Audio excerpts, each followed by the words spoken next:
Bismillahirrahmanirrahim. Assalamualaikum warahmatullahi wabarakatuh. Saya Rima Mahdiana dari Prodi PAI 6B akan menjelaskan tentang kurikulum merdeka. Yang pertama, kurikulum merdeka atau sering disebut juga dengan kurikulum merdeka belajar adalah kurikulum dengan pembelajaran intrakurikuler yang beragam, di mana konten yang disajikan kepada siswa akan lebih optimal dengan tujuan agar peserta didik dapat memiliki cukup waktu untuk mendalami konsep serta menguatkan kompetensi.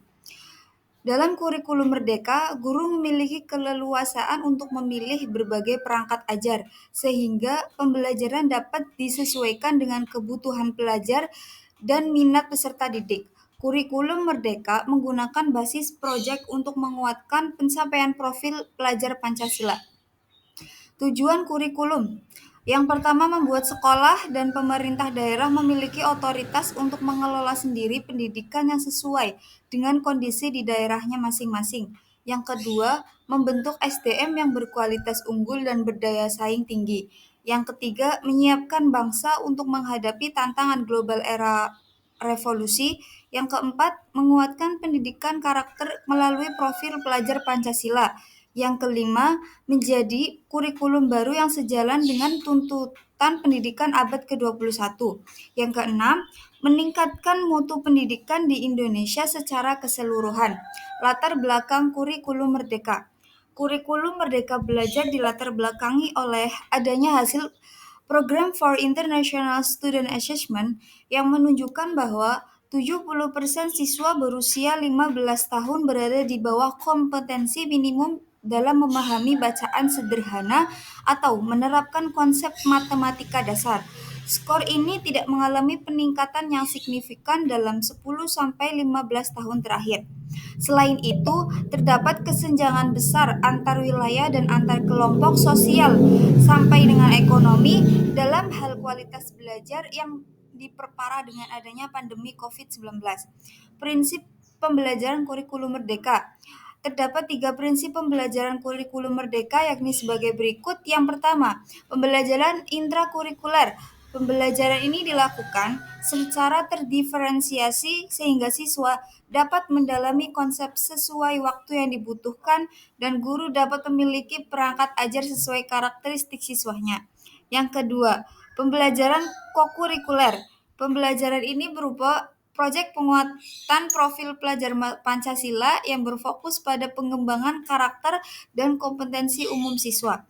Yang ketiga, pembelajaran ekstrakurikuler. Pembelajaran ini dilaksanakan sesuai dengan minat siswa serta sumber daya yang dimiliki satuan pendidik.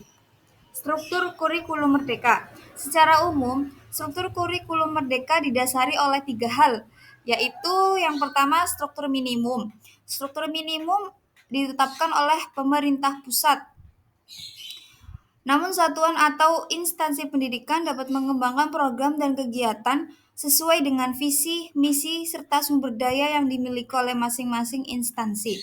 Yang kedua, otonomi. Kurikulum belajar memberi hak otonomi pada satuan pendidik serta guru untuk merancang proses dan materi pembelajaran yang relevan dan kontekstual.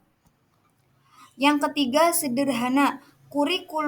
Struktur kurikulum belajar dibuat sederhana. Artinya, perubahan dan kurikulum sebelumnya dibuat seminimal mungkin, namun tetap signifikan. Tujuan, arah perubahan dan rancangannya pun dibuat dengan jelas agar mudah dipahami dan diterapkan. Yang keempat yaitu gotong royong.